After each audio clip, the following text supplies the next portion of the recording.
আজি আমাৰ ৰাজ্য চৰকাৰৰ পুঁজিৰ পৰা 33,656 গৰাকী আশা কৰ্মী আৰু 2,570 গৰাকী আশা সুপাৰভাইজাৰক একোখনকৈ স্কুটি দিয়াৰ বাবে সিদ্ধান্ত গ্ৰহণ কৰিছে। কাৰণ তেওঁলোকে হস্পিটাল আৰু গাঁৱৰ মাজত আপ এণ্ড ডাউন কৰি থাকিব লাগে। তেওঁলোকৰ যাতায়াত বহুখিনি যাতায়াত কৰিব লাগে।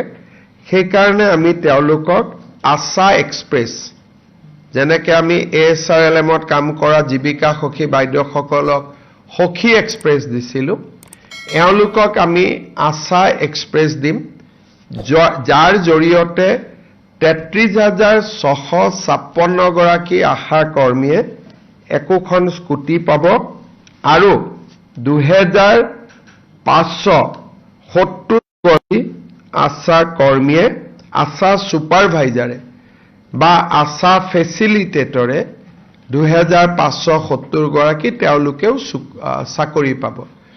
কোনোবাই যদি আশাৰ কাম বাদ দিয়ে তেওঁলোকে স্কুটিখন চৰকাৰক ঘূৰাই দিব লাগিব, যদি আশাৰ চাকৰি বাদ দিয়ে। হয় বাইদেউসকল, কিছুদিন পূৰ্বে অসম চৰকাৰে ৰাজ্যৰ আশা কৰ্মীসকলৰ মাননি 4,000 টকালৈ বৃদ্ধি কৰিছে আৰু আশা কৰ্মী আৰু ছুপাৰভাইজাৰসকলক অৱসৰকালীন এককালীন সাহায্য অৰ্থাৎ গ্ৰেচুইটি প্ৰদান কৰাৰ কথা ঘোষণা কৰিছে। আজি আকৌ অসম চৰকাৰে ৰাজ্যৰ আশা কৰ্মী আৰু আশা ছুপাৰভাইজাৰসকলৰ বাবে স্কুটি প্ৰদান কৰাৰ কথা ঘোষণা কৰিছে। হয়, আশা কৰ্মী আৰু ছুপাৰভাইজাৰসকলে যাতে তেওঁলোকৰ কামসমূহ ভালদৰে পৰিচালনা কৰিব পাৰে তাৰ বাবে অসম চৰকাৰে এইসকল আশা কৰ্মীক স্কুটি প্ৰদান কৰিব। গতিকে বাইদেউসকল, এয়া নিশ্চয় অসম চৰকাৰৰ এটা বৃহৎ পদক্ষেপ, যাৰ দ্বাৰা ৰাজ্যৰ আশা কৰ্মীসকল উপকৃত হ'ব।